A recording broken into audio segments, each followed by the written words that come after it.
욥기 1장. 우스라는 곳에 욥이라는 사람이 살고 있었다. 그는 흠이 없고 정직하였으며 하나님을 경외하며 악을 멀리하는 사람이었다. 그에게는 아들 7과 딸 3이 있고 양이 7,000마리, 낙타가 3,000마리, 겨릿소가 500쌍, 암나귀가 500마리나 있고 종도 아주 많이 있었다. 그는 동방에서 으뜸가는 부자였다. 그의 아들들은 저마다 생일이 되면 돌아가면서 저희 집에서 잔치를 베풀고 새 누이들도 오라고 해서 함께 음식을 먹곤 하였다. 잔치가 끝난 다음 날이면 욥은 을에 아침에 일찍 일어나서 자식들을 생각하면서 그들을 깨끗하게 하려고 자식의 수대로 일일이 번제를 드렸다. 자식 가운데서 어느 하나라도 알지 못하는 사이에라도 하나님을 저주하고 죄를 지었을 수도 있다고 생각하여 잔치가 끝나고 난 뒤에는 늘 그렇게 하였다. 욥은 모든 일에 늘 이렇게 신중하였다. 하루는 하나님의 아들들이 와서 주님 앞에 섰는데 사탄도 그들과 함께 서 있었다. 주님께서 사탄에게 어디를 갔다가 오는 길이냐 하고 물으셨다. 사탄은 주님께 땅을 이리저리 돌아다니다가 오는 길입니다 하고 대답하였다. 주님께서 사탄에게 말씀하셨다. 너는 내 종 욥을 잘 살펴보았느냐? 이 세상에는 그 사람만큼 흠이 없고 정직한 사람, 그렇게 하나님을 경외하며 악을 멀리하는 사람은 없다. 그러자 사탄이 주님께 아뢰었다. 욥이 아무것도 바라는 것이 없이 하나님을 경외하겠습니까? 주님께서 그와 그의 집과 그가 가진 모든 것을 울타리로 감싸주시고 그가 하는 일이면 무엇에나 복을 주셔서 그의 소유를 온 땅에 넘치게 하지 않으셨습니까? 이제라도 주님께서 손을 드셔서 그가 가진 모든 것을 치시면 그는 주님 앞에서 주님을 저주할 것입니다. 주님께서 사탄에게 말씀하셨다. 그가 가진 모든 것을 다 내게 맡겨보겠다. 다만 그의 몸에는 손을 대지 말아라. 그때 사탄이 주님 앞에서 물러갔다. 하루는 욥의 아들과 딸들이 맏아들의 집에서 음식을 먹으며 포도주를 마시고 있는데 일꾼 하나가 욥에게 달려와서 다급하게 말하였다. 우리가 소를 몰아 밭을 갈고 나귀들은 그 근처에서 풀을 뜯고 있는데 스바 사람들이 갑자기 들이닥쳐 가축들을 빼앗아가고 종들을 칼로 쳐서 죽였습니다. 저 혼자만 겨우 살아남아서 주인 어른께 이렇게 소식을 전해드립니다. 이 일꾼이 아직 말을 다 마치지도 않았는데 또 다른 사람이 달려와서 말하였다. 하늘에서 하나님의 불이 떨어져서 양떼와 목동들을 살라버렸습니다. 저 혼자만 겨우 살아남아서 주인 어른께 이렇게 소식을 전해드립니다. 이 사람도 아직 말을 다 마치지 않았는데 또 다른 사람이 달려와서 말하였다. 갈대아 사람 세 무리가 갑자기 낙타떼에게 달려들어서 모두 끌어가고 종들을 칼로 쳐서 죽였습니다. 저 혼자만 겨우 살아남아서 주인 어른께 이렇게 소식을 전해드립니다. 이 사람도 아직 말을 다 마치지 않았는데 또 다른 사람이 달려와서 말하였다. 주인 어른의 아드님과 따님들이 큰아드님 댁에서 한창 음식을 먹으며 포도주를 마시는데 갑자기 광야에서 강풍이 불어와서 그 집 네 모퉁이를 내리쳤고 집이 무너졌습니다. 그때 젊은 사람들이 그 속에 깔려서 모두 죽었습니다. 저 혼자만 겨우 살아남아서 주인 어른께 이렇게 소식을 전해드립니다. 이때 욥은 일어나 슬퍼하며 겉옷을 찢고 머리털을 민 다음에 머리를 땅에 대고 엎드려 경배하면서 이렇게 말하였다. 모태에서 빈손으로 태어났으니 죽을 때에도 빈손으로 돌아갈 것입니다. 주신 분도 주님이시요 가져가신 분도 주님이시니 주님의 이름을 찬양할 뿐입니다. 이렇게 욥은 이 모든 어려움을 당하고서도 죄를 짓지 않았으며 어리석게 하나님을 원망하지도 않았다. 욥기 2장. 하루는 하나님의 아들들이 와서 주님 앞에 서고 사탄도 그들과 함께 주님 앞에 섰다. 주님께서 사탄에게 어디를 갔다가 오는 길이냐 하고 물으셨다. 사탄은 주님께 땅을 이리저리 돌아다니다가 오는 길입니다 하고 대답하였다. 주님께서 사탄에게 말씀하셨다. 너는 내 종 욥을 잘 살펴보았느냐? 이 세상에 그 사람만큼 흠이 없고 정직한 사람, 그렇게 하나님을 경외하고 악을 멀리하는 사람이 없다. 내가 나를 부추겨서 공연히 그를 해치려고 하였지만 그는 여전히 자기의 온전함을 굳게 지키고 있지 않느냐? 사탄이 주님께 아뢰었다. 가죽은 가죽으로 대신할 수 있습니다. 사람은 자기 생명을 지키는 일이면 자기가 가진 모든 것을 버립니다. 이제라도 주님께서 손을 들어서 그의 뼈와 살을 치시면 그는 당장 주님 앞에서 주님을 저주하고 말 것입니다. 주님께서 사탄에게 말씀하셨다. 그렇다면 그를 너에게 맡겨보겠다. 그러나 그의 생명만은 건드리지 말아라. 사탄은 주님 앞에서 물러나 곧 욥을 쳐서 발바닥에서부터 정수리에까지 악성 종기가 나서 고생하게 하였다.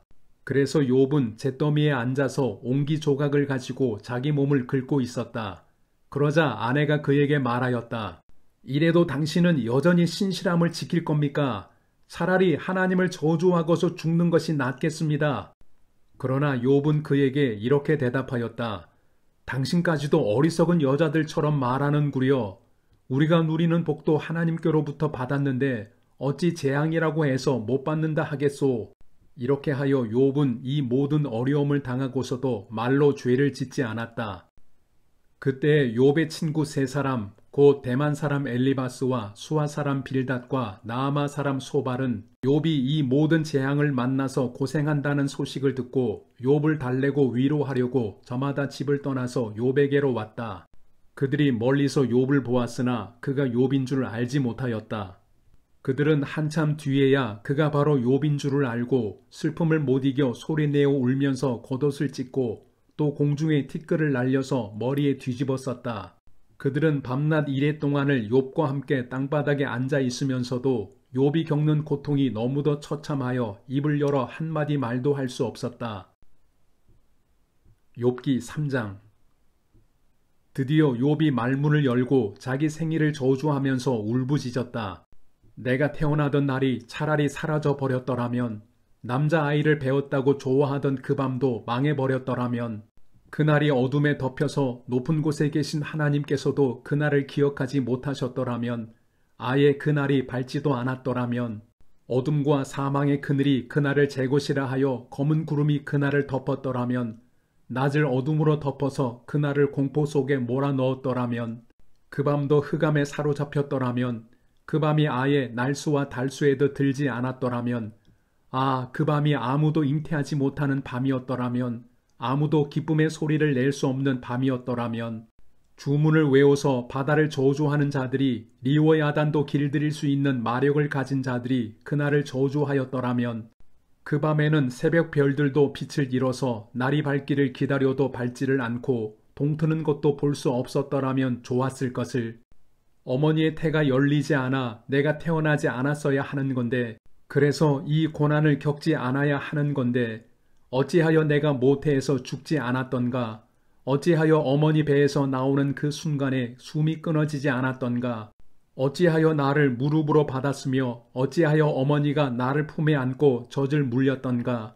그렇게만 하지 않았더라도 지금쯤은 내가 편히 누워서 잠들어 쉬고 있을 텐데, 지금은 폐허가 된 성읍이지만 한때 그 성읍을 세우던 세상의 왕들과 고관들과 함께 잠들어 있을 텐데, 금과 은으로 집을 가득 채운 그 통치자들과 함께 잠들어 있을 텐데, 낙태된 핏덩이처럼 살아있지도 않을 텐데, 햇빛도 못 본 핏덩이처럼 되었을 텐데, 그곳은 악한 사람들도 더 이상 소란을 피우지 못하고 삶에 지친 사람들도 쉴 수 있는 곳인데, 그곳은 갇힌 사람들도 함께 평화를 누리고 노예를 부리는 감독관의 소리도 들리지 않는 곳인데, 그곳은 낮은 자와 높은 자의 구별이 없고 종까지도 주인에게서 자유를 얻는 곳인데, 어찌하여 하나님은 고난당하는 자들을 태어나게 하셔서 빛을 보게 하시고 이렇게 쓰디쓴 인생을 살아가는 자들에게 생명을 주시는가?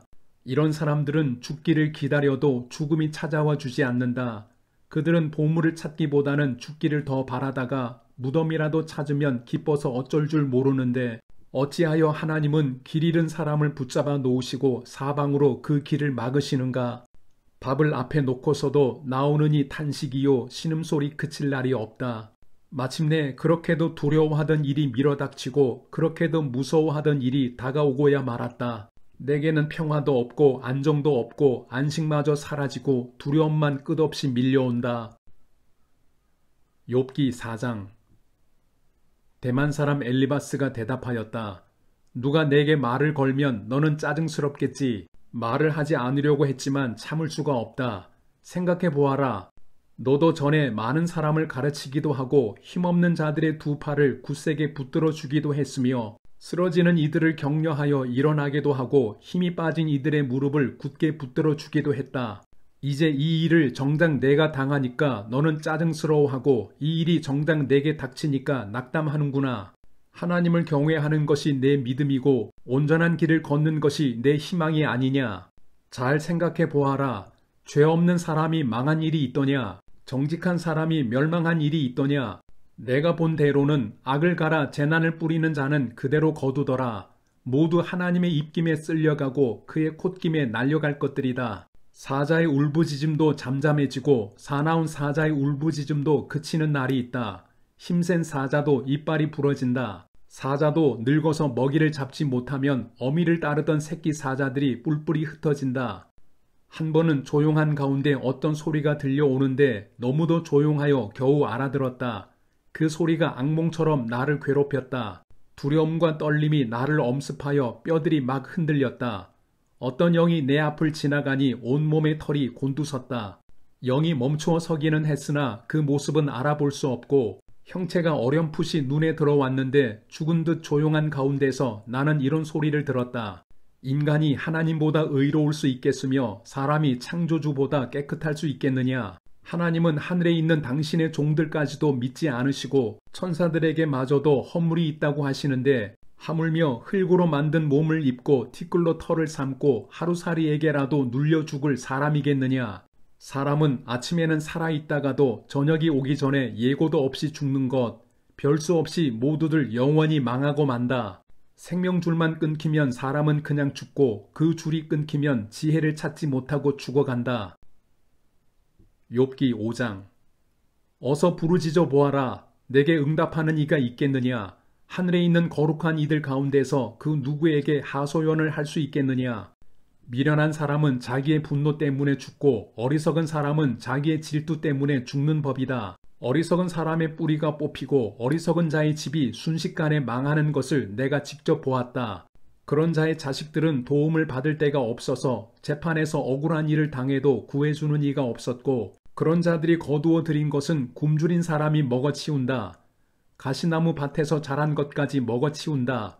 목마른 사람이 그의 재산을 삼켜버린다. 재앙이 흙에서 일어나는 법도 없고 고난이 땅에서 솟아나는 법도 없다. 인간이 고난을 타고 태어나는 것은 불티가 위로 나는 것과 같은 이치이다. 나 같으면 하나님을 찾아서 내 사정을 하나님께 털어놓겠다.